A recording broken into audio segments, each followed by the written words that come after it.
ICQ Podcast episode 459, Kit Building Advice.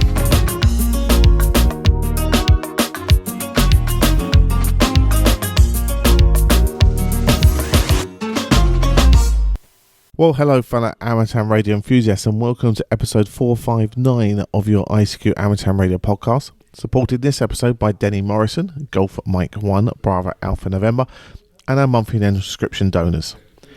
In this episode, we join Martin M1MRB, Martin Mike 0 Sierra Golf Lima, Frank Kilo 4 Foxtrot Mike Hotel, Edmund Mike 0 Mike November Golf, and Leslie Golf 0 Charlie India Bravo to discuss the latest amateur radio news. Myself, Colin M6BOA, rounds up the news in brief. This episode's feature is Kit Building Advice. Well, as always, it's your very kind support that keeps your ICQ podcast advert-free, and we always appreciate all of you who show the value by visiting our special webpage, ICQPodcast.com/donate, and you, convert that value you get from the show into a financial amount. So along with our monthly and subscription donors this episode, we'd like to thank Denny Morrison, Golf Mike 1 Bravo Alpha November, who basically sends a lovely little message. Thanks for the excellent podcast. Keep up the good work. So thanks a lot, Denny, for your very kind support. And that support, along with, the monthly subscription donors, go towards paying our way and keeping your show advert-free and published for you every fortnight. If you would like to show your value for the show, it's a very simple logic we do. It's a value for value model, and convert that value into a financial figure that is meaningful for you. Visit ICQPodcast.com/donate and say whatever you send our way, I say, is greatly appreciated and will go towards keeping your show alive. Right, well now we're going to head off and join the two Martins, Frank, Edmund and Leslie, to discuss and generate thoughts about the latest amateur radio news, including exam standards report and the IARU restructuring plans concerns. As always, hope you enjoy. So, hi guys, and welcome to episode 459 of the ICQ Podcast News Roundtable. Tonight, there's a slightly different crew. I am joined by Mr. Martin Rothwell M0SGL. Hi, mine. Hello, you don't normally come to me first. They've just thrown me. I'd already shut my microphone. What's that about? Anyway, hello, good evening. We decided to get you because Chris is at the moment somewhere in Germany in his camper van, so he can't. I heard him chatting to someone on the radio the other day talking about that. Yeah, so like he's having fun on his holidays. I would suggest so. Now, moving to the other side of the pond, we have Mr. Frank Howell, K4FMH, who's also not at his home location. No, Martin, and let me say first, I'm going to have to start counting on my toes, not just my hands. We're at 459. That is getting up there. Yes, my wife and I are on holiday. We're on the Mississippi Gulf Coast in a beautiful town called Ocean Springs. A lot of water oaks line the streets. I'm in a hotel on what might be semi-dodgy internet, but I'll do the best I can. Yeah, that's good. This side of the pond, we have Mr. Leslie Butterfields, G0CIB. Hi, Leslie. Good evening, Martin. It's been absolutely scorching here in Chingford, and as a country, we don't get this much sunshine, so we're always happy when it's raining. Over to you. Oh, but it ain't only Chingford, mate. The south of the UK's been brilliant. But one extra surprise for us. Sitting about 3 foot from me, because he's joining me on my trip down to Freakshaven starting tomorrow, is Mr. Edmund Spicer, M0MMG. Hi, Edmund. He's behind you. Hello, Martin. Hello, everybody. Yeah, good to have you. And as I say, we're going to have some fun over the next few days. Right. Just on that, Martin, when you do the edit of this, can you get some pantomime sound effects whenever you cut to Esmond? Just play it in. He's behind you.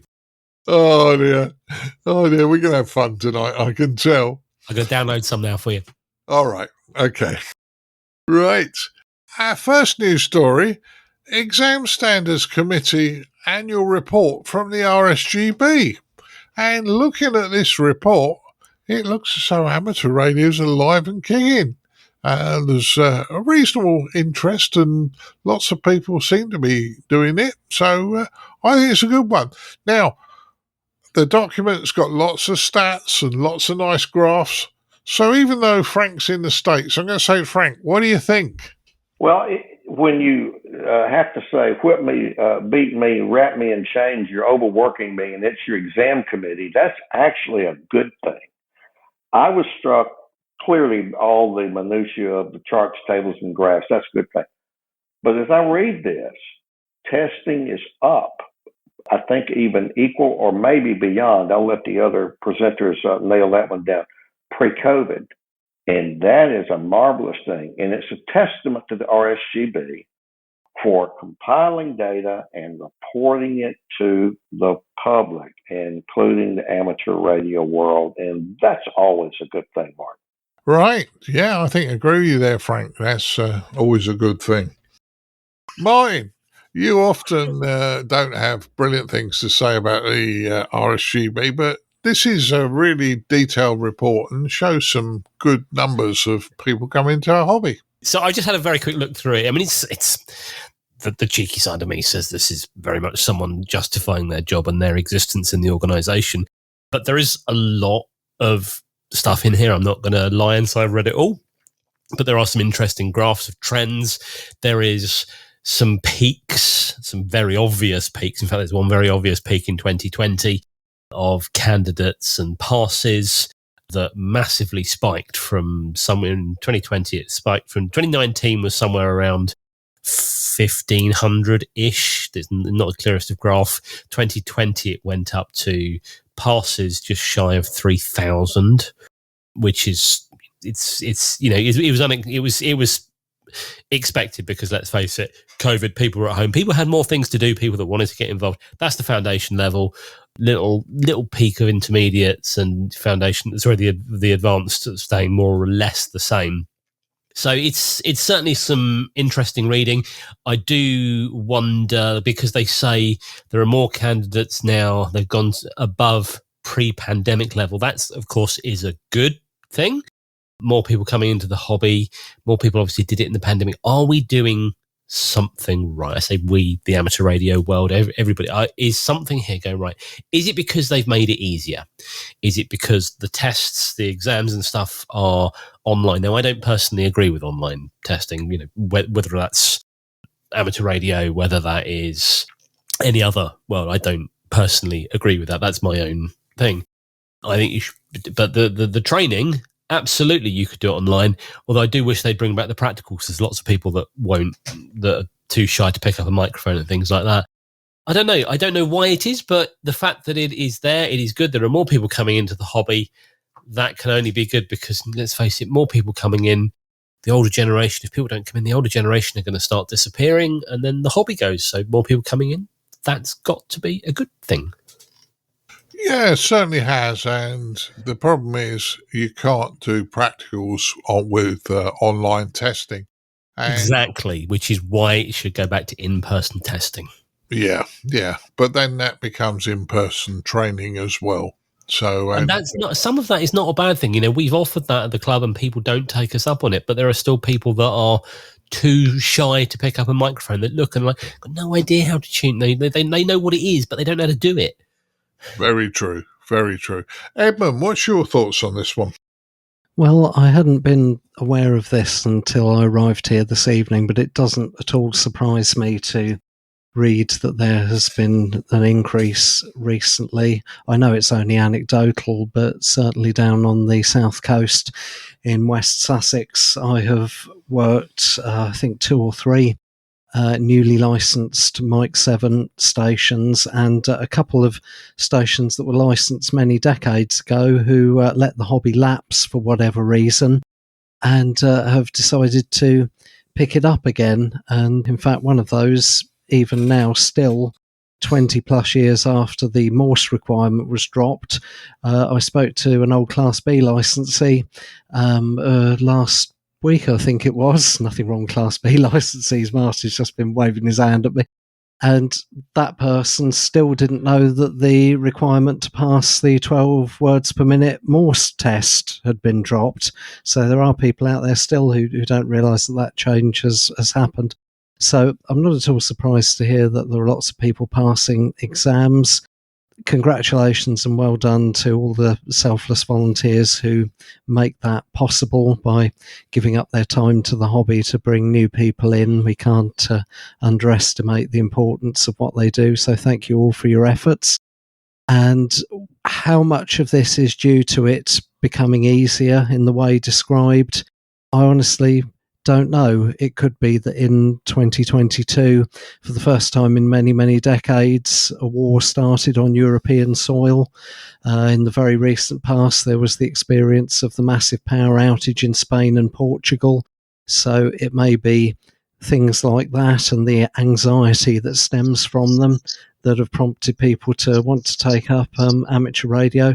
But having said that, yes, I'm sure that what the RSGB has done has had an impact, and I'm very pleased we're getting these new people in. Although my final comment would be what I've said quite a few times before, I would sooner take 5 active amateurs passing their tests than 100 who go on the air once and then disappear off the face of the earth forever. Back to you, Martin. Yeah, I think you're fairly right on this one. Leslie, have we left you anything to say on this one? No, well, certainly, Martin, I've got a few things to say on it. I think it's very, very good news indeed. Analyse it, I would say it was down to four reasons. The first one is many years ago, the entry to amateur radio was very restrictive. You either had A or B, and that was it. And it was actually quite tough and expensive to get in. But let's be honest, 15-year-old, I think it was about 1982 or something like that, and you need to find 180 odd quid for a 2E.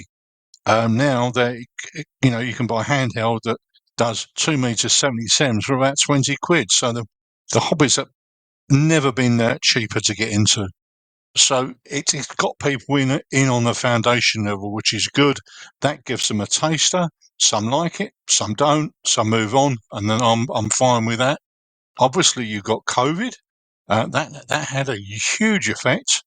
And you've also had technology come in, because a lot more things and a lot more teaching, from the Open University and other education establishments, we're doing a lot more things online. I do think now the last bit is sort of only anecdotal and it's only my own sort of taste on things. Now, I may be wrong in certain areas, but I do think that the clubs have been declining in this respect. There's some that do it very, very well indeed, like Essex Ham and people like that. But overall, I would say that's on the decline. Would it be a good idea to bring practicals back? I think they're missing, and they did have a place. But I think things move on. That's my take on it, Martin. Yeah, the practicals, I think, is one of the biggest worries, in my opinion. We lost some good time with people, and they kind of had their first go at proper amateur radio doing their practicals. But we move on. Martin. Yeah. Martin. Let me just add this. I know we know that Steve Thomas at RSGB main office, as well as others, certainly listen to the podcast. So let me just make this observation. The RSGB has a very nice report. We've all lauded some of the findings, what it means, and things like that. Over here in the States, clubs have declined. I'll be nice. I won't say failed. They've declined in the training they do with new hams. It's kind of a known issue. So, the folks in the UK, the clubs in the UK are not unique in that regard. Still need to do more. About 5 issues ago, Colin Butler published a little paper in Redco. And he talked about the work that you and Sutton and Sheen Club had been doing in the libraries. We had another ham follow up and kind of critique that. And he said, libraries over here, they aren't being used and so on and so on. And he succumbed to the problem, which we discussed on the podcast, of only using one data point to infer a trend. And I came back and published in Radcom a more thorough analysis, I think it's safe to say, that libraries are coming back. Now, think about that thing. Libraries are coming back. Ham testing is coming back. So for the RSGB, here in the wake of your very positive report, consider a national brokerage of working with libraries and encouraging the clubs to do invigilation and other things like that through libraries. You begin to institutionalize this, and you can have training. And if you're not going to have the practicals, as you call them over there, we've done away with those or didn't have those here for a long time. We both countries need that activity. The libraries are there. We've shown the data where they're coming up. And I would just encourage RSGB to strike while the iron's hot with this, to try to have a national program to engage UK libraries. Yes, certainly, Frank. And I'm more than willing to talk to the guys about this as we go forward and tell them how that library function worked. And it wasn't all perfect. It was the first dip in the toe of water to see if we could get it to work. The most positive group was the actual library itself. It was over the moon that I picked it, and it couldn't do enough to help me. So, I think I'm willing to show people what we did. I'm willing to suggest how we do things. We just need to sit and discuss this. And I think absolutely, right. and not every gasoline-powered car engine cranks with just one twist of the key, right? So there we have it. We certainly do, Frank. So, let's hope we move on that one and, do more work to get more people into the hobby. Not necessarily in the UK, but worldwide. Right. Second news story. And, it was interesting. Radio signals have upward propagation through ice and stone. Well, we could argue this. How do we know this? Well, it turns out NASA spotted pulses and that while flying a balloon over Antarctica. Leslie, do you want to go first on this one? Oh, you dropped me on this one. What can I say? I think it's... Frank sort of mentioned earlier about signals. We tend to look at signals being modulated, and it's not always like that. It's. I think they're talking about signals pulsating. And it's quite right that we have signals coming from outer space, and are people that specialise in this particular science. I honestly don't know why, and I think it's one of these things that they're going to have lots and lots of theories, and maybe even a few discussions in the pub as you do as to why this is happening. And as the research and the information comes forward, and then eventually we will find out why, and why this is occurring. It's a phenomena, and the answer is, I think at the moment we don't know. Over to you. Yeah, and I hear where you're coming from. I mean, they're talking about quite deep in the earth, miles deep, 4,000 odd miles deep, and that's a phenomenal lump of ice or whatever coming through. On a slightly different note, and I know this was more radio related rather than bursts of RF, I couldn't 100% actually say how. I was at the top of the St. Louis Tower, the arch, and transmitted on 2 meters, 600 feet up in the air, and in a metal box, effectively, or a metal tube, and 20 odd feet below ground, Chris Howard heard me and we had a conversation.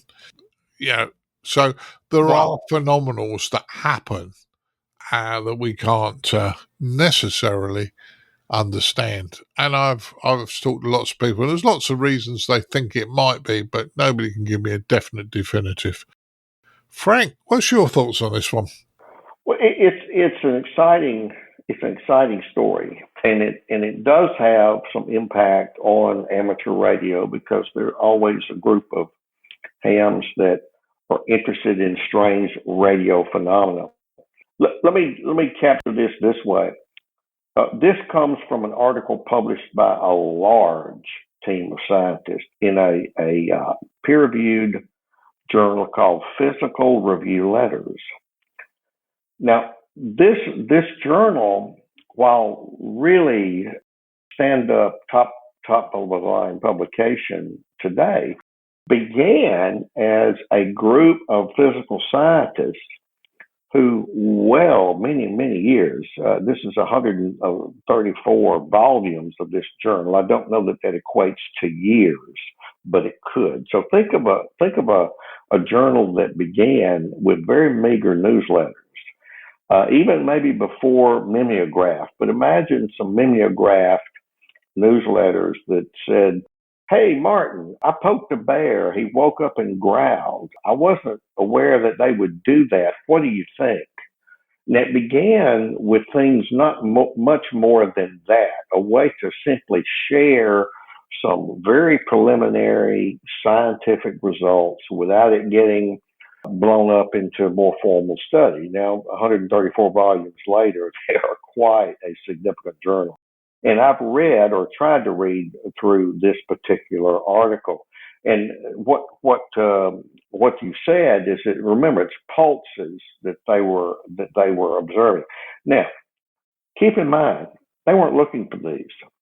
They had a quite sophisticated listening system for certain things, and they also used some models, kind of like we might model propagation, we might model antennas, then we go out and listen or build an antenna, and it turns out a little different. Models make assumptions. And so these were pulses that they were picking up outside of what they intended to. And I agree with Leslie, particularly in that this may be something we never observe again. We probably will, but we'll just have to see. And it doesn't fit what they expected. Very often, these anomalies, as they're often called in science, they go, as Leslie said, the way of the pub. I mean, no respectable scientist really wants to talk about chasing Sasquatch or Bigfoot, right? I mean, it's kind of like, well, when you bring me a carcass, then we'll talk about it. So there's a certain disdain for findings like this, but Physical Review Letters is the ideal place to publish very preliminary things. Now, where it will go from here, I don't know, but I'm on board the train that Leslie is riding, in that let's see if we observe it again, and let's see where it takes us. Stranger things have happened and come into everyday normal science. And so it could have an impact on amateur radio down the road. Yeah, I think it's some interesting comments you made there, Frank. And it's a scientific find, and it needs to be investigated, obviously. Edmund, what's your thoughts on this one? Well, in the UK, the BBC has a long-running TV programme called Arena, which covers films of artists, musicians, writers, science, culture, all that kind of stuff. And somewhere in the mid-1990s, from memory, they had a radio night, and bits of it, if not all of it, are or were available on YouTube. I don't know if it's geo-blocked to the UK or if it can be seen worldwide, but it's certainly worth hunting out if you have the possibility. And part of that radio night was an interview with an eminent scientist whose name escapes me, mainly because I haven't seen the programme for about 30 years. And the title of the documentary was words to the effect of "What is a radio wave?" ? And they interviewed. Oh, I remember that. They talked. Yes.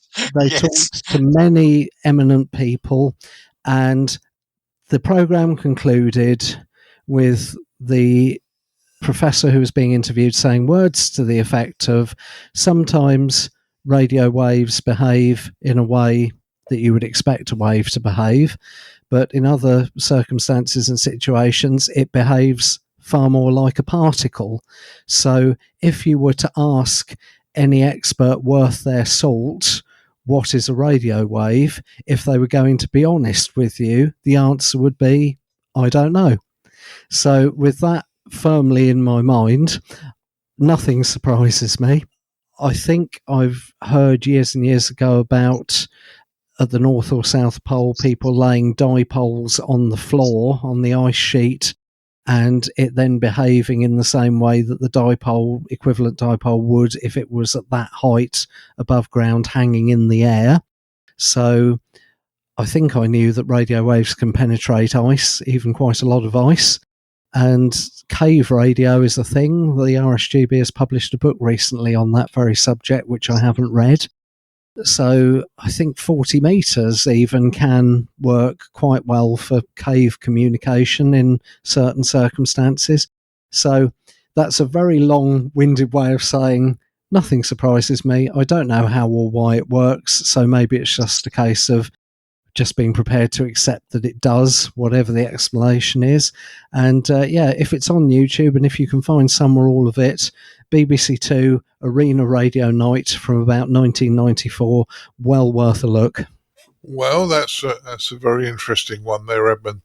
And in fairness, a lot of these things we don't know. We're still learning. That's what makes our hobby so interesting, and we try and find sort of obscure little news stories like this occasionally just to get us all thinking. And, if you don't know about this or you've never heard about it, you'll never know. So that's where we are on this one. Can I add an amusing story on this one? You can.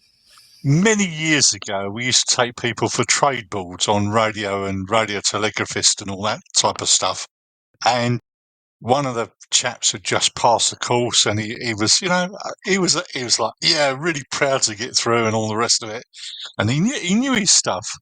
So I said to him, I got a question for you. And he looked at me, and I said, can you tell me what a radio wave is? And I could see the cogs in his brain trying to work out an answer. And he said, I know what it is, but I can't explain it. And I said, because that's the answer you've given me, I know you understand it. And we had a good laugh over that one. Yeah, oh yeah, mate. And we can have lots of good laughs over some of these things. Martin, have you got anything to say on this one? I have questions. Now, first things first, BBC Arena, Edmund was absolutely spot on with his date, 1994. It is on YouTube. BBC Arena, it's called Tuning In.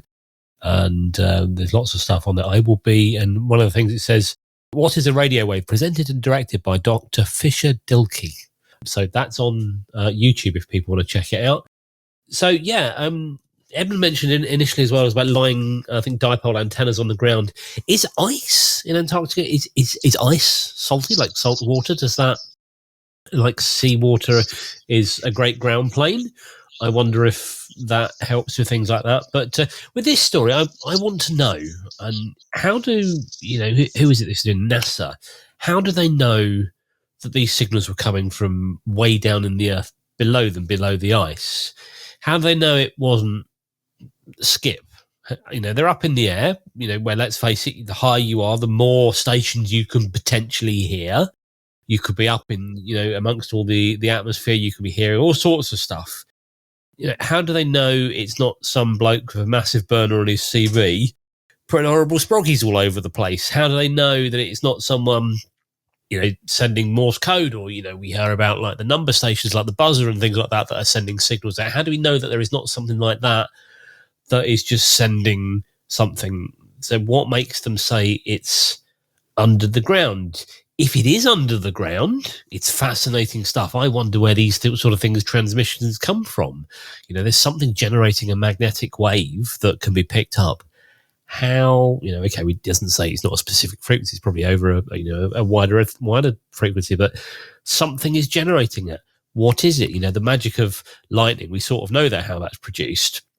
But you sort of imagine, is there a transmitter down there that someone put there, years ago and's forgotten about, and it just happens to be working?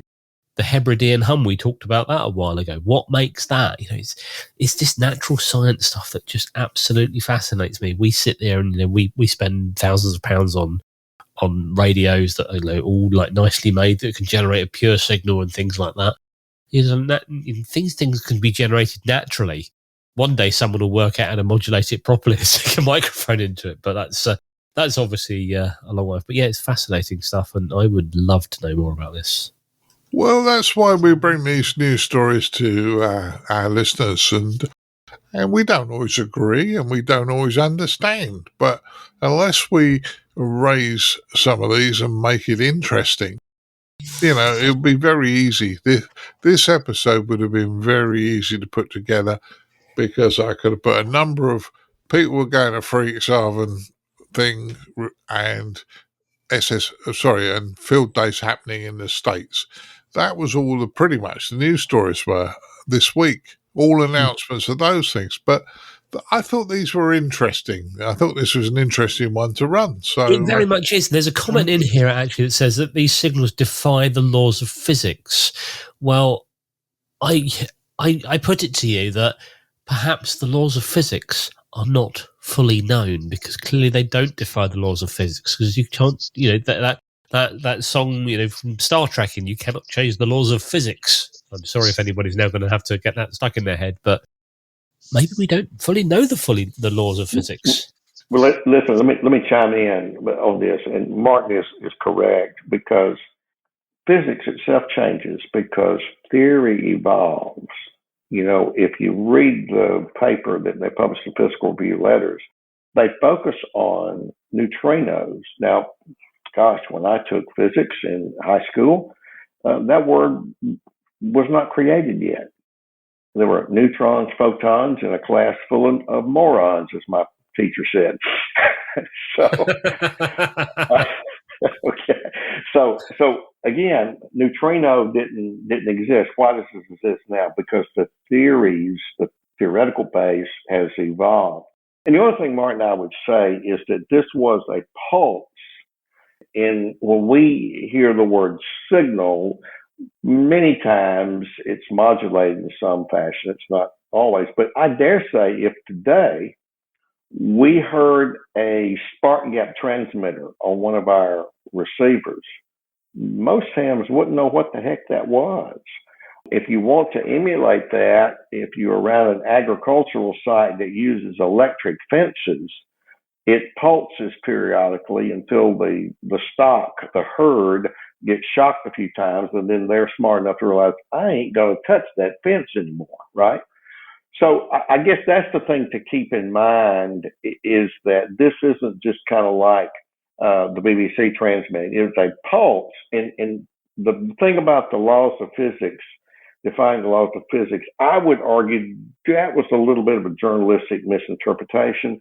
What happened in the original paper, they were looking for X, and then Y was also observed, Y being these two pulses.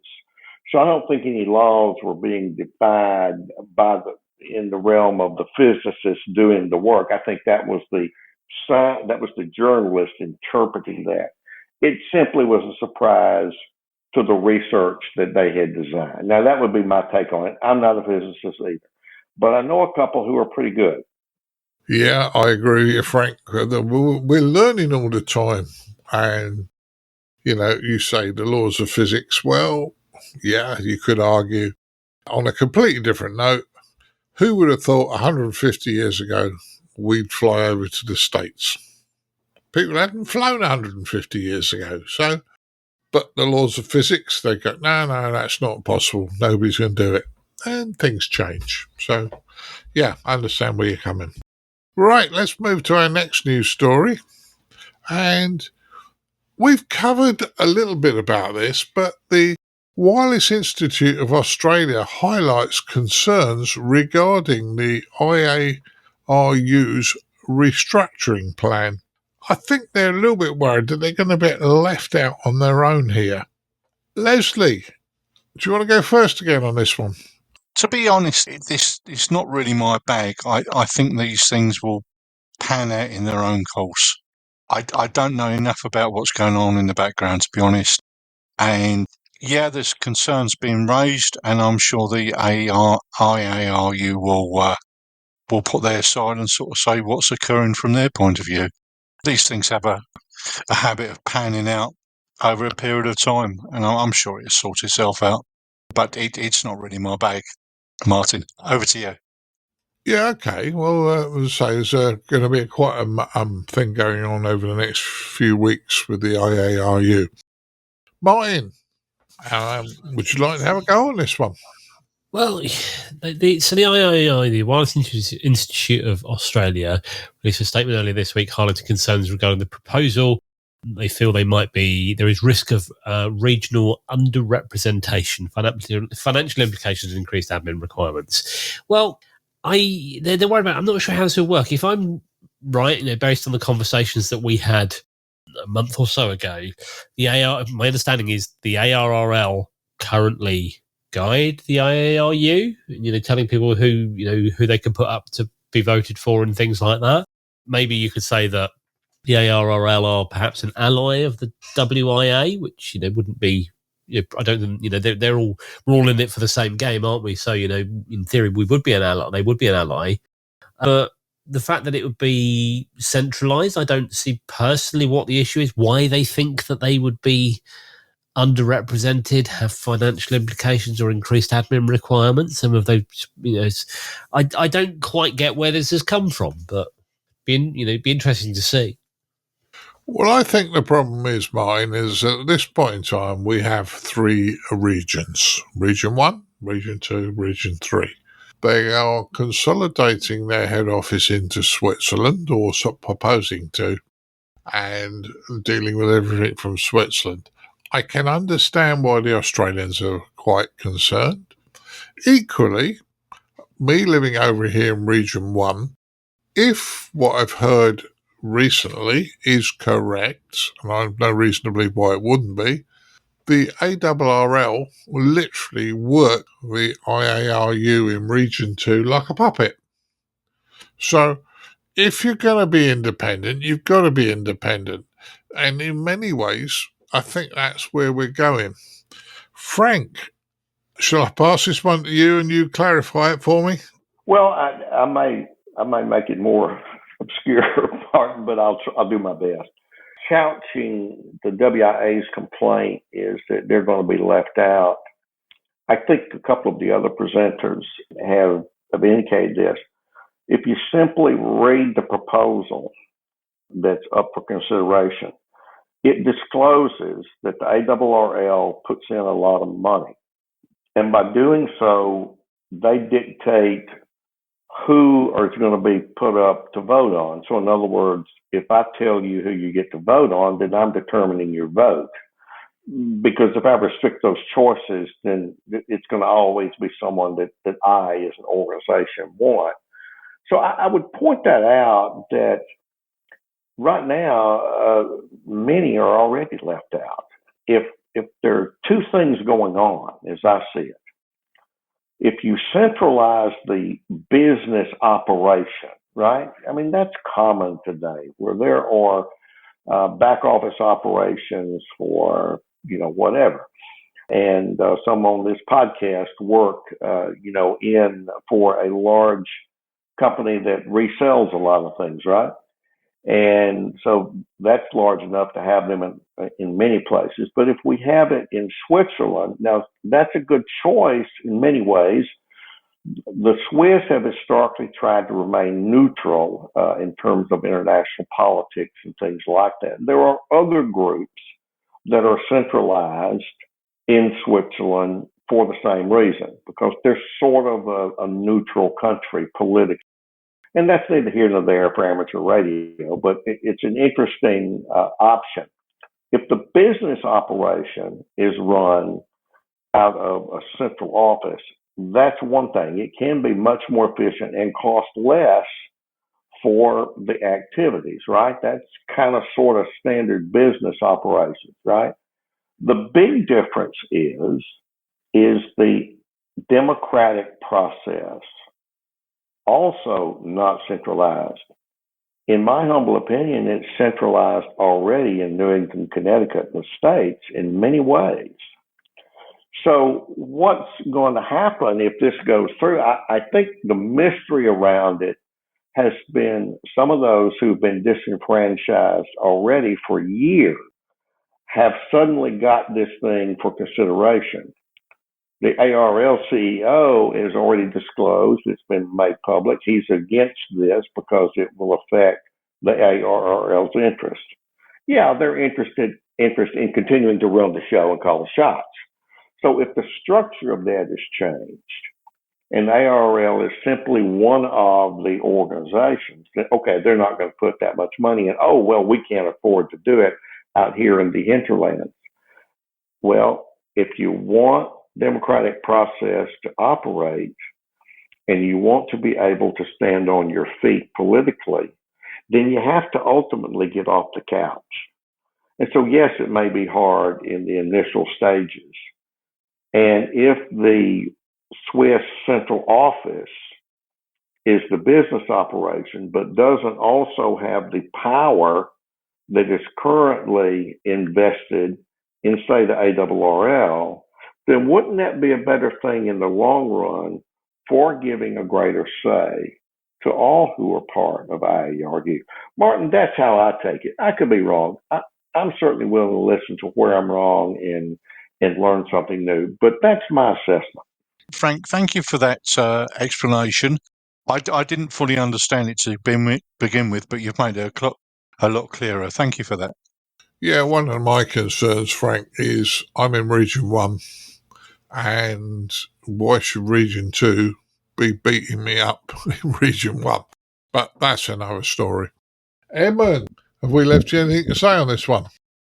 Well, speaking from England, if it were decided that the IARU 3 regions were going to merge into one organisation and that organisation was going to be based in Australia, then I'm sure the thought would at least cross my mind, am I going to be as well represented, not directly obviously, but via the RSGB, as I would have been if that hadn't happened? Now, hopefully the answer would be yes, and hopefully it wouldn't be, what's the word I'm looking for? Sorry, it's been a long day. It wouldn't be it wouldn't denigrate my situation at all, and that any concerns I had would be completely misplaced and unfounded, and everything would be wonderful. But I think, asking the question, having those concerns is certainly reasonable and legitimate.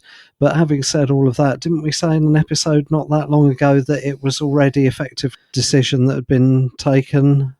I'm going to say a fait accompli because we're travelling through France tomorrow, and that it had been decided anyway. Have I got that right, or did I imagine that? It's up for discussion, but pretty sure the IARU have made the decision. They're just telling people, I think. Okay, so it may be academic anyway, but beyond that, thankfully, I have nothing to say. Back to you, Martin. No problems, Edmund. No problems at all. Moving on. Our last news story, we're only running forward to this episode because there wasn't much around, was the Senate over in the US confirms Olivia Trusty, I think it is, to the FCC. Now, it's an American story, Frank, so I am going to give it to you again first. What's your thoughts on this one? Well, thank you, Martin. This one is important for amateur radio. Let me say why. Clearly, the regulator, the FCC, is important to amateur radio in general. That's without dispute. But currently, there were two commissioners, Federal Communications Commission. A commission is a specific and distinct form of an agency or government. They really aren't an agency. I probably misspoke there. But as an entity, a commission is different from a particular agency, for example. Now, there were two members of that commission, one whose political party was a Democrat and one who was a Republican, who resigned recently, a few months ago, certainly since the current president, Trump, has been in office. That left two commissioners. Well, they have to have a quorum of three commissioners to actually legally conduct business. So on the podcast and in other media, we've talked about the chair of the commission having certain policies that the president wanted invoked. We had this delete, get rid of so many rules, okay? And hams were asked to send comment in, as that was put out in the Federal Register for comment. So now what this means is that now the commission can actually conduct business and make legal decisions because they now have a quorum. what's that going to do for amateur radio, or better yet, to amateur radio? Well, I'm not sure for certain, but recently there was a request by, I think it was a company, and I probably shouldn't mention it because I don't have enough details, but they were requesting some allocation in 70 centimeters. Well, geez, we're already second class, so to speak, in that particular arena. So that's just one example. The other examples, and the delete kind of threw everything up in the air in principle. Well, the commissioners now have a quorum and can actually conduct business. So that's the importance of Ms. Trusty being approved by the Senate. So the Federal Communications Commission is now back in business. Right, so that's interesting, and getting it together and being able to make the right decisions, I suppose, is a very good thing, Frank. Right, Martin, have you got any thoughts on this one? Well, I mean, I'll be honest with you. I'm never totally sure how these things work. It just surprises me that they say that when she's sworn in, it will shift the FCC to a 2-1 Republican majority. And I always, wonder, why things like this have to be political. Why can they not be, an entity in themselves? I understand it have to be a government body, but I don't think it should be party related. Republican. You're correct. We are one voice. Yeah. However, because we have a two-party system, it inevitably is. It shouldn't be, but often it is. Yeah. And the other thing I say here, she's been nominated by Trump. Now, I can't speak for this lady as I don't know her, but if she has the Trump seal of approval, it does worry me. Say what you want, whether you like him or you hate him, Donnie keeps making the headlines for the wrong reasons. And so if he was putting my name forward for something, I don't think I'd want that seal of approval somehow, because of the reasons that are. Turn the television news on, you will see the wrong reasons that he is making the headlines. She brings years of experience. Okay, in what? To me, the FCC is an entity like Ofcom, that they regulate radio, the technology of radio, the airwaves. They regulate what is essentially broadcast over the radio, that sort of thing. Does she have experience of that? In the UK, people like the education minister typically isn't an ex-head teacher or someone that has any background in teaching. They're just given that job. But, to me, you should be employing the right person for that job because they have experience in that field. If you're going to be sworn in, I forget what her job title will be, commissioner or whatever of it, you should be working for the FCC and working all the way up, to be promoted to become that position. You shouldn't just be brought into it. I don't know. It's a very strange concept to me how this works. Is there an ulterior motive to it? Probably not. But I'm sure she'll come in. I'm sure she'll do a great job. But I don't know. I've never heard of her before today, so I can't really comment on that. Okay, well, that's a fair statement, Martin. Fair statement. Now, I'm going to ask Edmund if he's got any thoughts on this one, because Edmund and I live in the UK like you, Martin. Well, on a human level, I would always congratulate anybody who's been appointed to such lofty office, but bearing in mind that I'm in the wrong country, England at the moment rather than the US, bearing in mind I'm not in the USA, I'm going to take the fifth. Okay, I knew you would. No problems. Okay, Leslie, last words on this one? Very wise, Edmund. Very, very wise. What he's not telling you is his fifth pork pie. We have a situation here where no matter what the flag is over the town hall, the way things run is exactly the same. So it's slightly different way of doing things, but Edmund's got it spot on. He claimed the fifth, and I don't blame him. And I hope it's single malt. That's just my only comment. Well, we'll see, won't we? Hi. Okay, that concludes the news stories for this episode. Let's find out what the guys have been up to since the last time we spoke. I'll start with you, Frank, because I know you're in a location that you've been a bit worried about the internet connection. So what have you been up to since the last time we spoke, Frank? Well, Martin, the main thing that I've been up to is trying to finish our next paper with Dr. Scott McIntosh of the solar sunspot cycle fame. We are now, most would agree, we're at approximately middle of the cycle 25. And if you follow sports that have two halves of competition, we're at halftime. So at halftime, who's more accurate? The NASA NOAA ICED forecast, the ones that have been taken for granted for decades, or this new upstart McIntosh team and his forecast? And secondly, are other scientists following his papers? And there were two papers that were the exemplars, as they're often called, that set forth the challenging paradigm. So our second paper that follows up the two article series published in 2022 in the summer issues of Radcom. It's on Scott's desk. That was my big effort to try to get that on his desk before we left on vacation. And I think there's some very strong evidence that we put together. So Scott will do some editing. That's how most papers get written. Drafts get passed back and forth, and you go through issues and try to deal with that. So that's been a big push.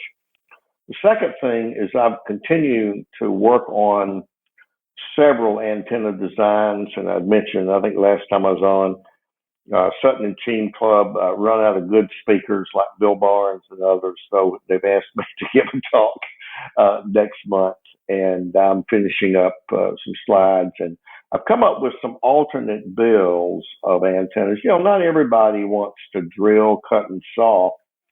And so our friends over in China come up with all these ingenious little parts and things that you simply will spend more money if you build them yourself here. So I'm putting in some alternate builds of these specific antennas. So I'm getting that series done, and I'll try to break them out as separate articles. But whether they're good antennas or not, most of the data thus far are that. One that is not in that presentation, it's alluded to, I brought with me, and it's what I'm calling my random copper stick. We have a lot of discussion about carbon fiberglass poles. The DX Commander has a fiberglass pole where he's made a popular commercial line of antennas that he sells that are like a fan dipole, but in a vertical format. And so we've gone round and round about what does carbon fiber do? And I've done some experiments to do some measurements. And Martin, when you and I've got together individually on Zoom, I've showed you some of those graphs, and it does change the RF characteristics of a wire that's just taped to that pole.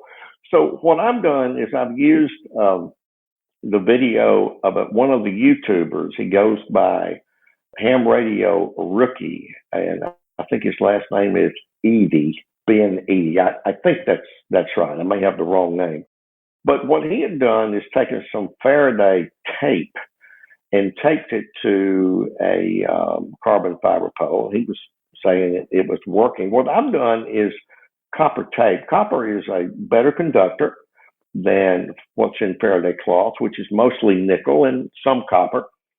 And I've built a pole that when you just take it out and put it up and you put a 9-to-1 unit on it, it's about 3-to-1 or less on most all the bands. With an ATU, you can use it just like any other random wire, and it's about 18 feet tall. And I brought that with me, and we're staying in a boutique hotel in Ocean Springs, Mississippi, and there's a nice little park next door. So we finish the podcast either later today or tomorrow. I'm going to go up and set up with my 20-watt FX4 CR and continue testing that antenna.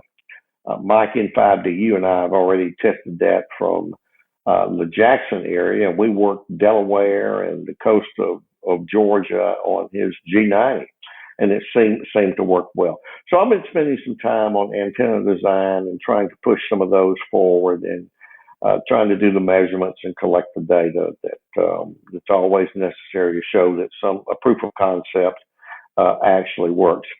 Been tinkering with some other things on my workbench. I won't get too much into that, but I think our feature story for this episode will be very, very appropriate, whether it's building a kit or repairing something that you've already kitted out into a product. There's always a lot of fun. There's always a lot of intimidation. And Martin, I think you're going to share some thoughts you have about making it less intimidating and some good practices. So I'm eager to listen to what you've got to share. So that's about it for what I've been doing, guys. And back to you, Martin. Okay, Frank. Well, I'm going to put you a little bit on the spot. I sent you a list. One of our listeners sent me some information which I passed on to you, and I'm terribly sorry to the listener because I haven't got your details in front of me, and I feel terribly sorry. But I sent you over a PDF about ground planes. Did that help at all? Yes. And what I find, and I'll try to make this brief, but what I find, whether it's talking about these RF signals under the ice or anything else like that, when there's a lot of current confusion about a scientific phenomenon, go back to basics, go back to the original papers, go back to first principles. And that was very, very useful, because one of the 4 antennas that I'll talk about with the Sutton and Sheen Club is a ground plane for 20 meters that's easy to put up and easy to take down. And let's face it, when we're portable, we want ease, right? Well, we want performance, but we want that ease. And so, yes, that was an older document. It was extremely good, and I'm still studying it. But yes, I think going back to first principles is always helpful when there's confusion. And I can be confused at times, Martin. Yeah, no problems at all, Frank. And I do thank the listener that contacted me on the talk group and gave me the information to pass on to you. And guys, I would openly say that all of the presenters, and I'm talking for all of us, we don't know it all. The more you're in, the more you know, the more you realise just how little you really do know. So if you know something, or we make a mistake, or you have something to tell us, we listen. So thank you for that. Right, moving on. Leslie, what have you been up to since last time we spoke? A few bits and pieces, Martin. I'll go through them.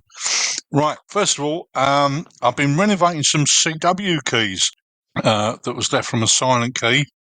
Got a couple of them working, and I had a single paddle key. The paddle itself, it's got one major problem with plastics, is that they become brittle. And you got 2 screws, and the thing was just coming apart. Trying to find the spares. Oh, that was a mission. But anyway, thank you to a chap called Mike Field, who's a local radio amateur. Sorry, I don't have his call sign, but he came up on the face group and said, Leslie, yes, I've got a couple of those, and I popped down and they were a perfect fit. So that key's now working, and thank you very much, Mike. That was very much appreciated. So that's another little project, and we're using the key on VHF CW with an old ICOM 202S. So I thought I'd get out some 80s radio that have been lurking in the cupboard for years. What else I've been playing with? Whisper. I had some kit, a Whisper Classic, and I was rummaging around as you do, and I thought, oh, well, let's get this working. Now, I couldn't remember how to work it, so I had to read the book of words, and eventually got it going, and I absolutely got some fantastic results off that. 200 milliwatts, 1,186 kilometres, and I even got about 190 spots using 50 milliwatts, and the furthest of that being in Scotland. I think that was about 700 kilometres, something like that. So that's what's been happening here. And I should really mention a big thank you today to a chap called Wazim from Chingford Curries, because my PC crashed dramatically last night. So I rushed around there this morning and I said, can you help me out? And he said, yes, we'll have you up and running by this afternoon. And sure enough, I'm speaking to you now on this brand new shiny PC that is running super fast. So thank you, Wazim from Curries. A big thumbs up from me. and it's now all up and working, and I'm delighted. Over to you, Martin. Well, it certainly sounds like you did a good job to get you up and going, mate. No problems at all with that one. And yeah, I'll say all a good one. Martin, what have you been up to and who have you been terrorising?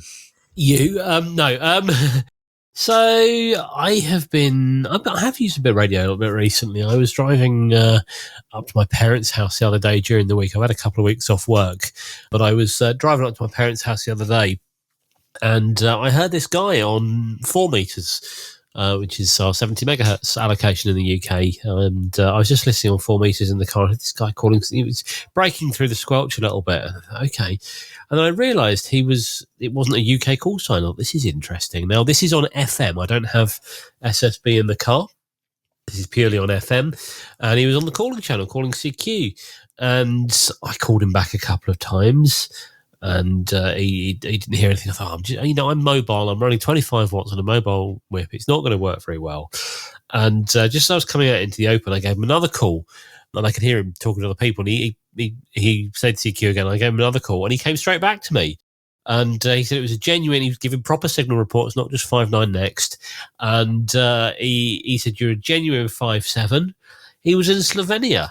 And, that's... I'll be honest with you, I had to go, I knew roughly where it was, I had to go and look it up on a map, but I was quite impressed with that. I've never had a international contact on, we've talked before, I've had, been amazed how well 6 meters works, but above 6 meters, I've never had an international contact that is point to point, obviously not via a repeater or a satellite or something like that. So I was absolutely chuffed. 4 meters FM to Slovenia. Well happy with that. And, bear in mind, he was like, I want to know, a Yaesu FT, whatever, that, obviously he needs, I've got, however many 100 watts coming out of this, and I've got, an 8 element Yagi or something that's 200 foot. So he was quite high up, but he was running horizontal, and I'm sitting there in my car with a quarter wave mobile whip on the back corner of the car, which is probably not the best direction, firing the power directly in his direction, running 25 watts from a converted Motorola PMR radio. So I was quite happy with that. What else have I been doing? I've been programming up some handhelds for my daughter's school. As this goes out, her school fete would have been the other day.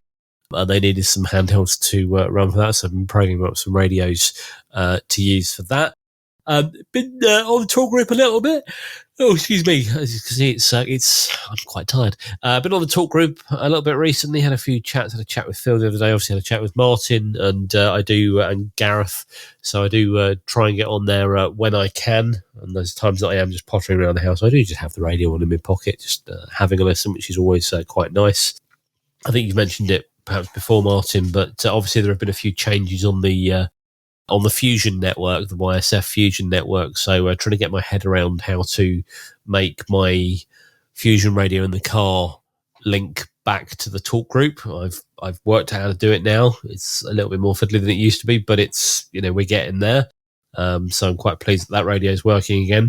And also, while I was waiting the other day, I was trying to get APRS working on the radio. It worked before, and for whatever reason, I turned it off. And I thought, I'm going to have a play with this again. And I switched it on, and it was transmitting. And I'll be honest, I looked on the map, and it doesn't appear to be on the map, but it's only showing me the last 24 hours. So it was a couple of days ago, so it's not on there. But yeah, that's pretty much been what I've been up to. Well, it certainly sounds like you've been having fun, mate. It certainly does. Right.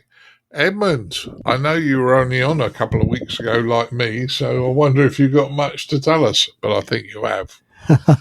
Well, just starting with what Martin said there, yep, not at all surprised to hear that. Congratulations on your contact on 4 meters FM, even though FM isn't traditionally thought of as a mode for DXing by most people.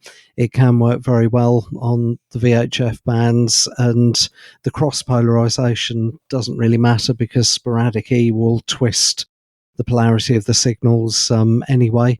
So yeah, if you want to listen, even if you're in a country where you're not allowed to transmit, 70.450 is the international FM calling channel, and 70.200, or a couple of kilohertz either side, is the centre of activity and calling for both SSB and CW. There isn't a separate CW centre of activity on 4 metres in the way that there is on the 2 metre band, for example. And don't forget 70.26 AM. Or FM, yep. I've never heard a signal on there, though. But On yes, AM, there's quite a lot on AM in London, actually. Oh, I live in the wrong place then. Yeah, absolutely. Absolutely. I'll listen out for one of those then. One of the ways that you might be able to spot an opening on 4 metres or 6 metres, I'll just mention this in case people listening don't know, is if you listen to HF, but the higher HF bands, say 20 metres, for example, and if you can hear stations that are a lot closer into what you would hear normally in place of or as well, then that can be a good indication that things are happening on the higher frequencies.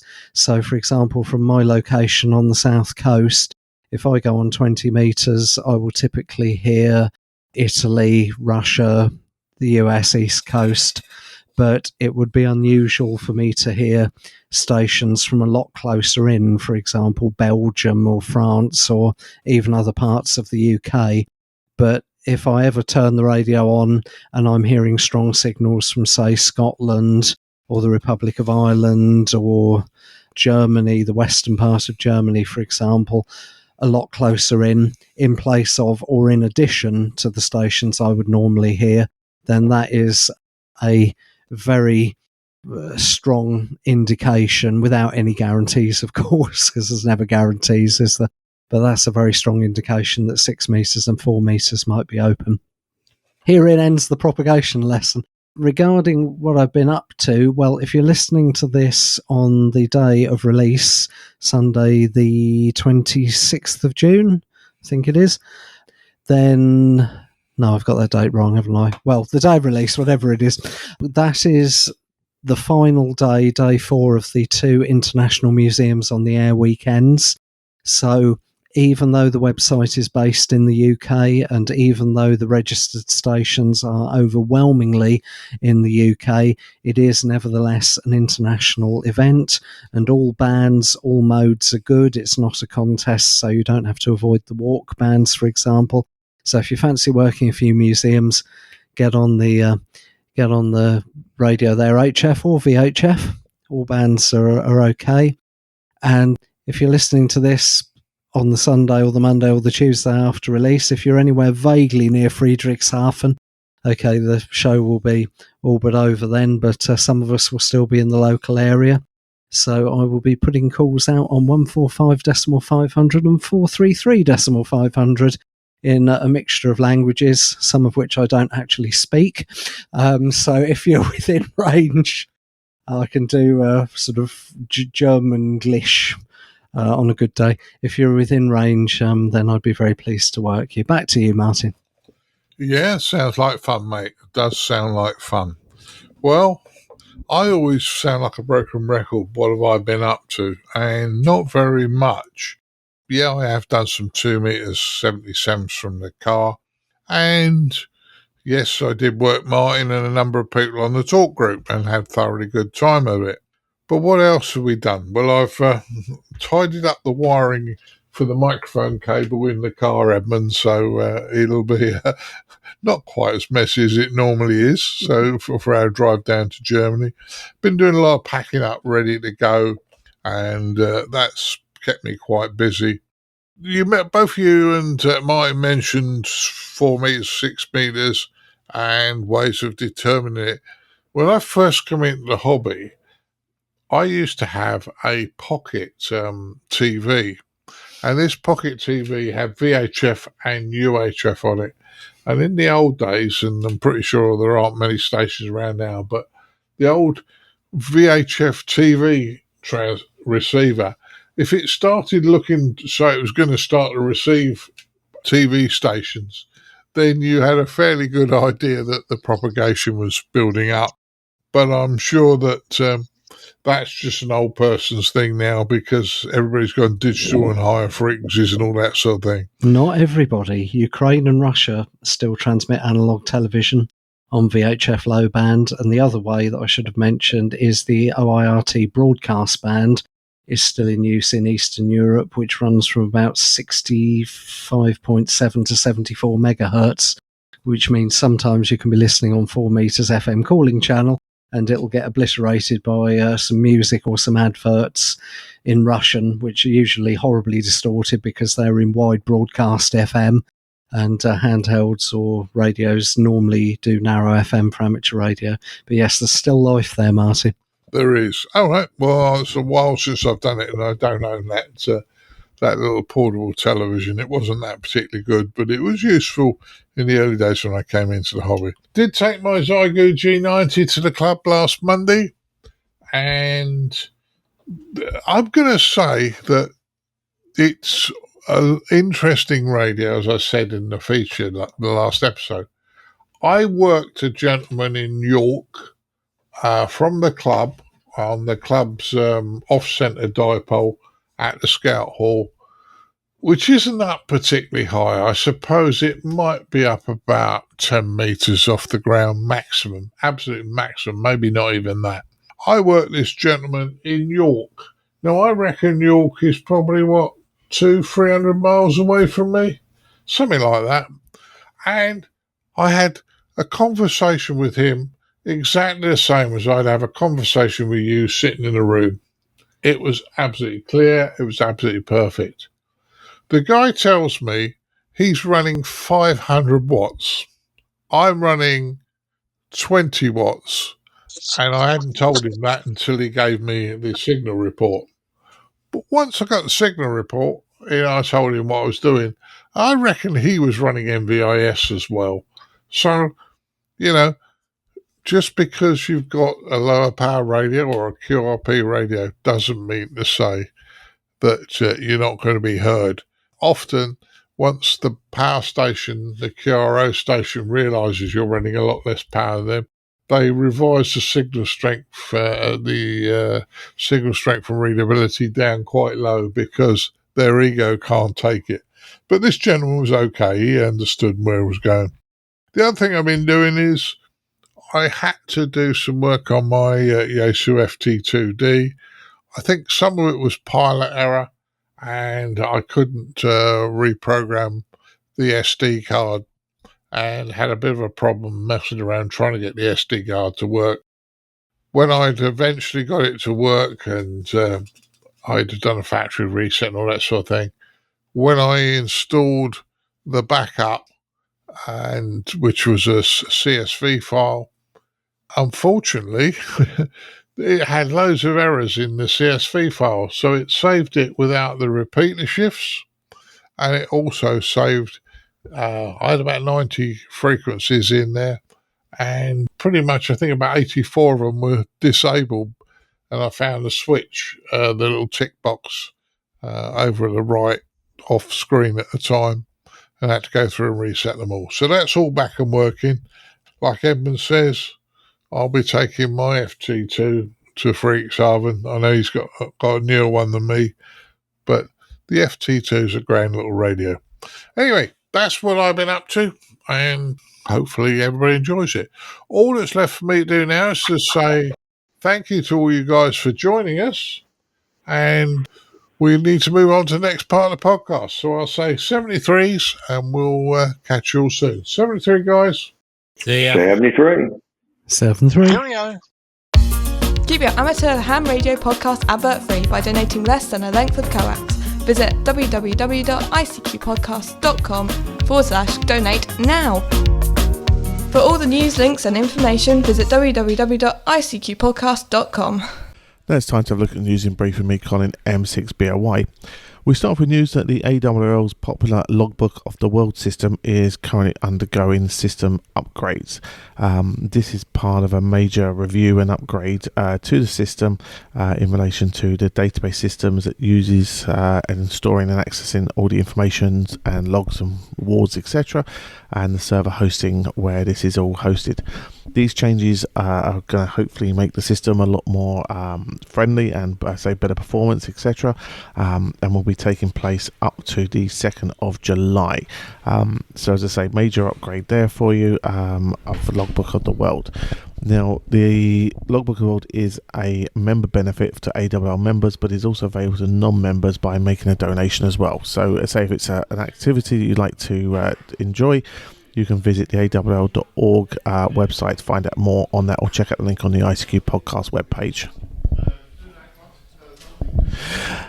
This weekend is also ARRL Field Day weekend, and we obviously hope that everybody is enjoying, the Field Day weekend along with the Friedrichshafen show. And a couple of news stories in relation to that. The National Oceanic and Atmospheric Administration is proclaiming the value of amateur radio as a wonderful service and not just a hobby when all else fails, as amateur radio takes over.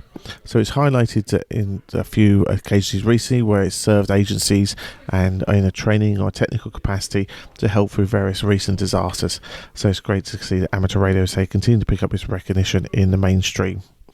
And along with that, as I say, it's generally ARRL Field Day this weekend.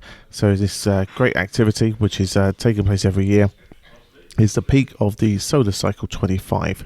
So it's hopeful the fact that it's going to be a huge turnout across the states, and so getting everyone involved in promoting the hobby, etc.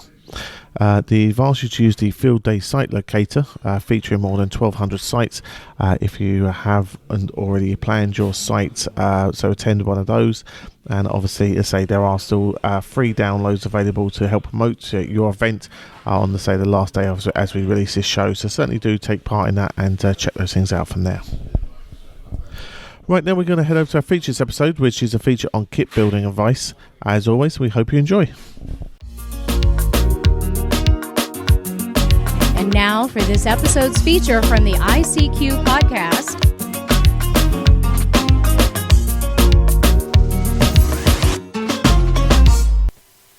Hi guys, for this episode's feature, I wanted to talk about kit building and give some advice for those who may wish to build kits but are not sure.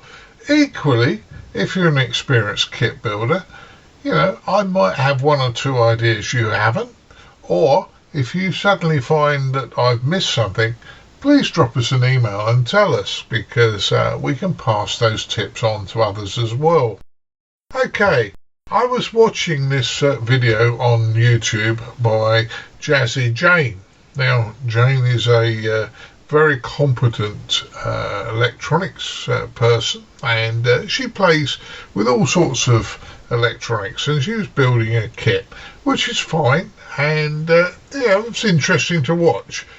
Now, I thought this was a very informative video, but equally I can give you one or two little extras that I might throw in. So, first off, building a kit should be fun. It's not a race. In fairness, many years ago, built a Ellicraft auto tuner, the little portable one. A friend of mine built one as well. He said to me, I built mine in 2 hours. Why did it take you 5+ hours to build yours? And I said, because I was just sat back and had fun, and I was just enjoying what I was doing and relaxed and thoroughly enjoying what I was doing. But, in fairness, mine worked and his didn't. Not straight away. He had a lot of fault finding to do, and we'll talk about that later. But if you rush things, you can mess things up. So I would suggest be in the zone when you're building a kit. Just enjoy what you're doing and peace and quiet and get on with it. So, choosing the right kit for you. Well, if you're an experienced builder, okay, you could pick one of the really complex transmitter transceiver kits, and you'll be very happy doing it. But if you're not sure, or you've never done a kit before, why don't you just pick a simple kit? One of these little test kits for a few pounds that you can get online, and you build it and make sure it works. If it doesn't, well, we'll come on to that later. But get some experience first. Don't go out and buy something really expensive a kit if you've never done one before. You need to make sure that you've got all the right equipment and all the right bits and pieces and the right frame mind when you start. Now, when you choose a kit, depends on whether it's just going to be a bit of fun putting it together or not, or whether you're going to actually use the device once it's built. And if it's something that you want to use continually, then I would suggest you really ought to look for a kit that also has a case. So you can put the device into a case and use it later. Building your own cases is doable. However, it is fraught with all sorts of problems because you've got to get it right. So if they do a nice case, you're home and dry. Now, the last thing anybody wants to hear when they're a radio amateur is read the instruction manual, please. Before you start, read the instruction manual. It tells you how to put it together, and it will show you a few loopholes that you might have forgotten about. So, and you need to understand what it's going to do at what point in time as you're going through. So read the instruction manual, very, very important. Next thing I would do is check I've got all the components. So you empty the components out onto your work area and you sort them through and make sure you got all your resistors in one pile and all your capacitors and LEDs and chips and so forth, chokes, in another pile. And then you need to effectively make sure that you've got the right values. And we'll come on to that in a little while. But check your components, check you've got them all before you start. Because if you're short of a component, you're going to be so frustrated when you're halfway through building something and you can't continue. Now, I'm not going to talk too much about soldering. You've got to know how to solder, guys. You can't just blob the soldering iron with a dab of solder onto a joint and expect it to work. However, I'm assuming you do know how to solder, and you need to make sure the iron is hot enough for the job. So don't start using the iron the minute the soldering iron melts solder. It isn't hot enough. The type of solder you're going to use. Now, okay, you can use the lead solder or the lead-free solder. The lead-free melts at a higher temperature, so you know that.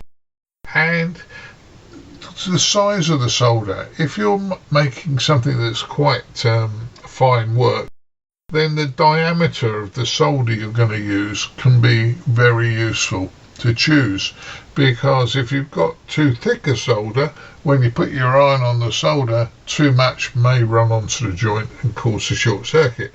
So the size of the solder, and also the size of the soldering iron tip. If you're doing fine work, you probably need a very small tip on your soldering iron. And lastly, and this is more for you, make sure you're in a well ventilated space. You don't have to have fans blowing it across the workbench all the time, in which case that will probably cool your soldering iron down very quickly. But make sure it's ventilated so you're not sucking it in the fumes or sniffing the fumes in as you work. Now, component placing.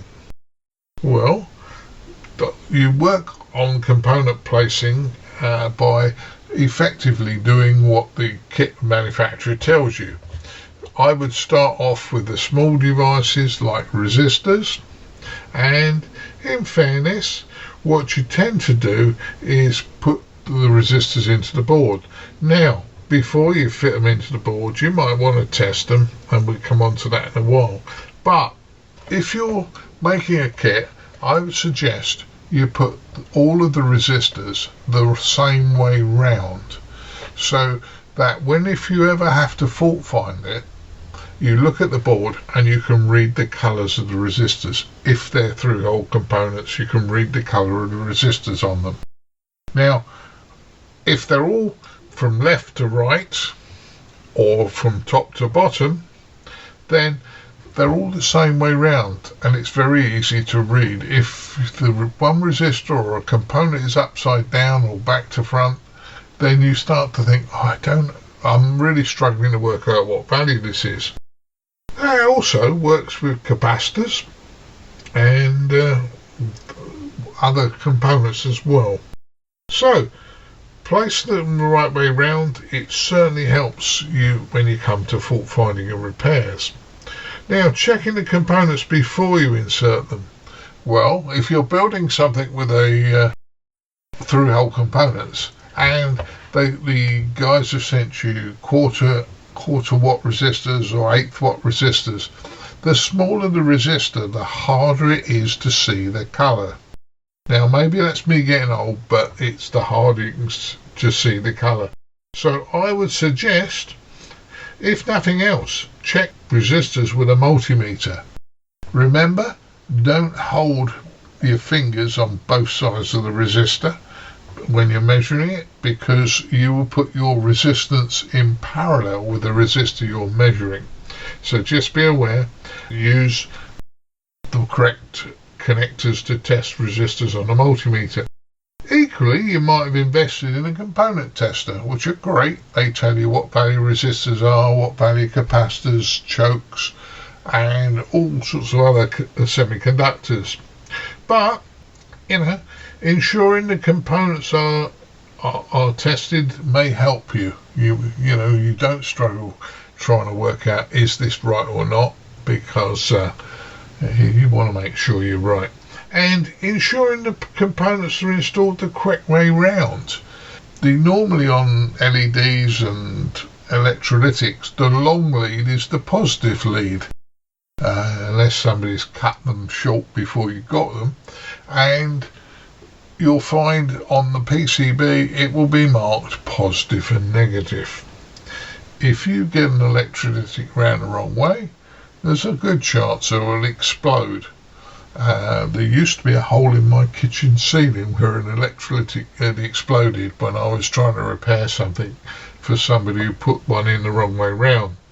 So just a word of warning there. Okay, assembly. Well, you're going to need some kind of third hand or PCB holder, because in fairness you're going to be, you need both hands free for soldering and one thing or another. Through-hole components, I suggest you splay the leads on the solder side before turning the board over, because you don't want the component to fall out, and then soldering it. Now, you don't have to be mega aggressive at your splaying, but just enough to stop it dropping out when you turn it over. Multi-pin components, well, something like a chip or a chip holder or a volume control, one of these multi-volume control things that sometimes solder to boards. I would suggest you make one solder joint on it, and then you look at the device and make sure it's seated properly on the board and not poking up or at an angle. And once you've got it seated properly, then solder the others up. Now, if it does look tilted, just reheat that one joint and push the device nicely tight down onto the board, and that will hold it in place, and then you can solder all the other connectors up. So just a little silly. The other one you could do is use some, in the UK we call it blue tack, but it's crafting putty. It's a little piece of putty type stuff that will hold a device or a component in place while you turn the board over and solder it. Now, another thing I would suggest, test sections of your kit.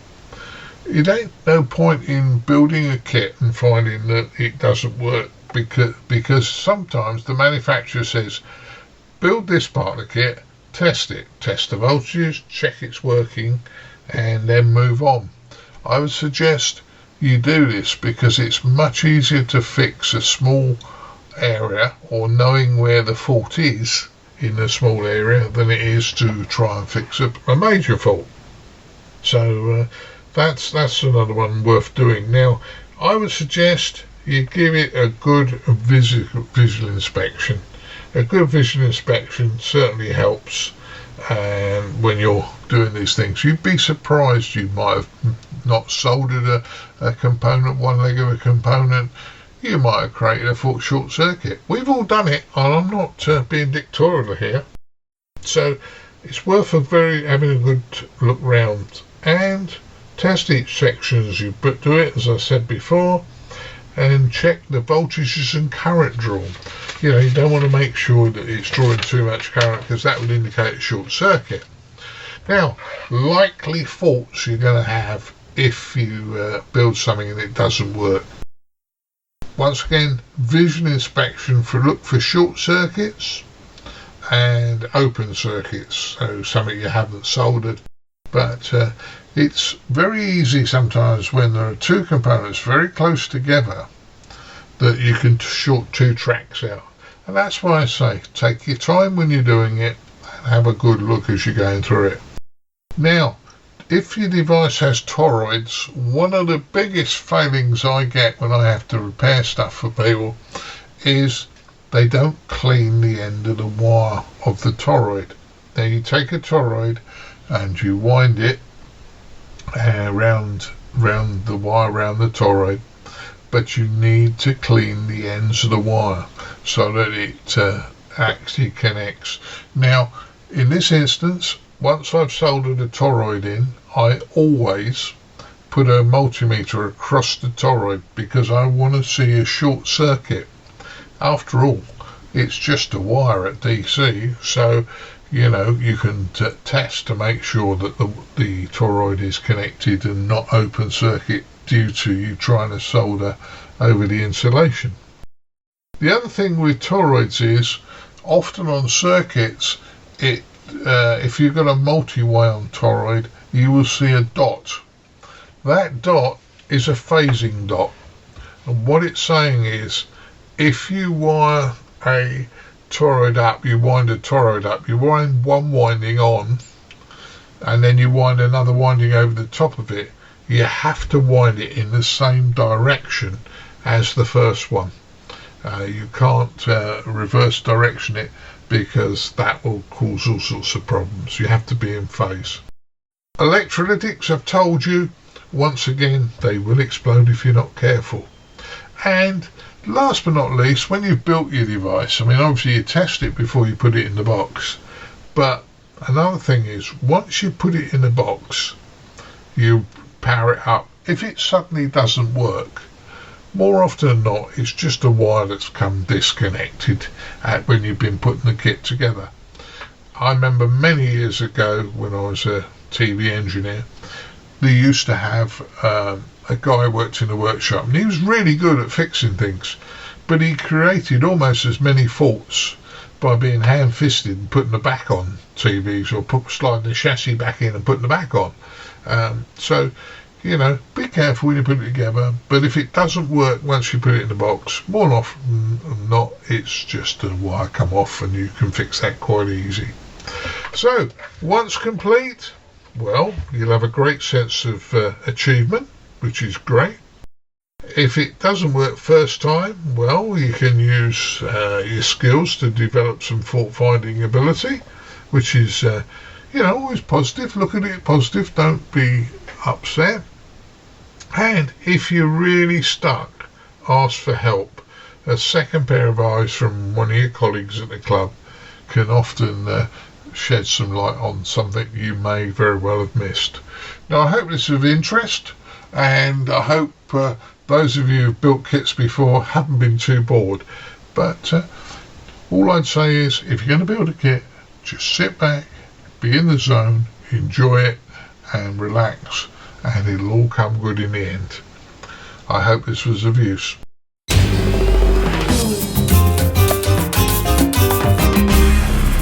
The ICQ Amateur Ham Radio Podcast, serving the amateur ham radio community fortnightly since 2008.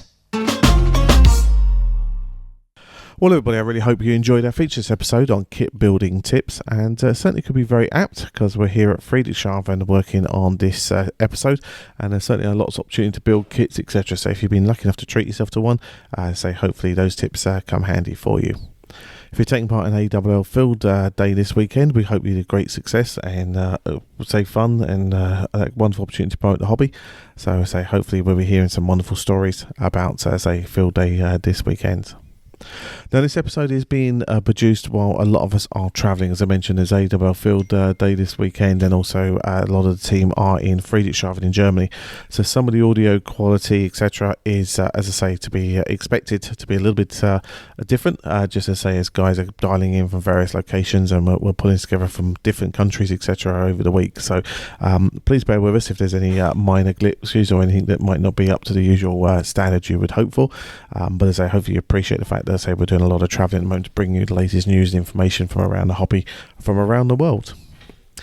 Right, well, we've got some feedback in this episode to cover here, and first one is a mail sent to us by Paul Webb Mike 0 Bravo Mike November, who picked up on an old news story that was on our website, and it was in relation to Kanga Kits was closing down the business up for sale. Well, the good news is the fact it actually changed hands instead, and it's going strong with a wide range of kits available, and they can be checked out on their website, kanga-products.co.uk. So good news, that Kanga didn't close down, and their kits are available for amateurs to enjoy. Yeah, certainly is, Colin, and well, even that's timely to be able to say that, considering the features about kit building. But yeah, great. And as you say about the travelling audio, yeah, we did our best. I can explain it in greater detail if anybody wants to talk to me offline, but I don't want to bore everybody else on it. So yeah, great news that Kanga is still with us. Yep, certainly agree, and hopefully Kanga will maybe attend some Hamfest, etc., and get that brand going again and up and running, and best of luck to Paul in their business adventures there. Right, well, next piece of feedback is from Audbury, Kilo 9 Whiskey Victor, who says they made contact with a station identifying as P6 November Whiskey on a 17 metre band. They exchanged a call sign signal reports in 73. He was working a Cuban station and sent the call, and he asked me, and he worked one more station, and then a big DX pilot began. So certainly an interesting one of that P6 station being identified. Certainly is, and I hope it really was a North Korea station, but I'm no doubt it was, and that one's got to be a great one to get in your logbook. I mean, I remember talking to the guys at DXCC and saying that North Korea was pretty much almost impossible to get, so you're well ahead of the game there, sir. Back to you. Well, it certainly does also explain the massive pileup that must have happened on the back of that when that call sign came up, so certainly there. And we finish off with some thanks from Sandip, EI7 India Juliet Bravo, who is listening back to old episode 446 on portable antenna data review by our colleague Ed Durant, DD5 Lima Papa, who thanks Ed for the review. So thanks Sandip for dropping us a line and letting us know you enjoyed that episode of the show. Now, as always, you can send us your thoughts and your comments, etc., by reaching out to us on the various opportunities, either via the ICQ Podcast website and the contact form, by popping a note on an end of a story or an episode, or by the various social media channels. And we certainly do appreciate all the feedback from yourselves. Now, this episode couldn't be produced advert-free without the support of our very kind donor, Derry Morrison, Golf Mike 1, Bravo Alpha November, and our monthly subscription donors. We thank their very kind support, and it's certainly allows us to continue to do the show in this format. If you would like to show your support, we ask you to consider the value for value model, where basically what you do is take the value you got for the show, turn that into a financial amount, and then, show that value by visiting ICQPodcast.com/donate, where, that donation can be sent to us either on a one-off or a subscription donation, and all those funds will go into keeping your ICQ podcast show advert-free and being produced for you at least every fortnight as well, so certainly do consider that today. Right, we'd like to thank Martin Mike 0 Sierra Golf Lima, Frank Kilo 4 Foxtrot Mike Hotel, Leslie Golf Zero Charlie India Bravo, and Edmund Mike Zero Mike November Golf for taking part in the news roundtable. So thanks a lot there for their contribution. And as I say, I think that just about wraps it up. We're about to start day 2 at Friedrichshafen as we wrap up this show. It's very hot here in Germany, but as I say, it won't stop us from trying to find all the latest good news stories for you from Friedrichshafen, and we'll certainly let you know about those in the upcoming few weeks. So just before we go, anything you're looking forward to maybe seeing today here at Friedrichshafen, Dad? There's a lot going on. I know we're going to talk to the IARU, we're going to talk to the RSGB. Hans Summers from QRP Labs has got a lot to tell us, which is good news.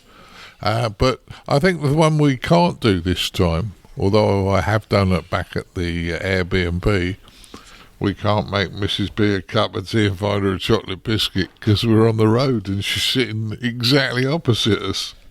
True.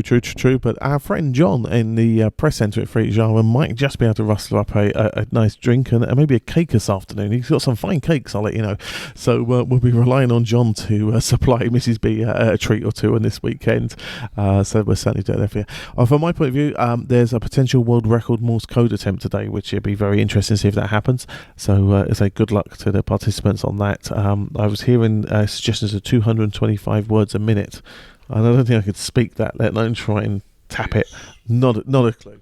Yeah, I remember many moons ago, possibly before we started the podcast, there was a gentleman came up to me, and the big Icon rig at the time, which was about £7,000, the massive big rig, and I can't remember the number, and the guy said, "That ain't no good."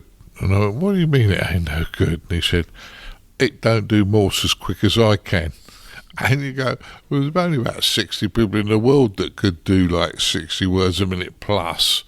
And he was like rubbishing this really lovely radio because it didn't go as fast as him. And you're thinking, well, if I was ICOM, I wouldn't be unhappy about that. It's, the market would be so small to have a radio work at 60 words a minute plus. Yeah. So let's see. We'll let you know if he succeeds. And but more importantly, we hope everybody enjoys this wonderful weekend of ham radio. And we'll catch up again in a fortnight's time. 73 is all. Yeah, 73.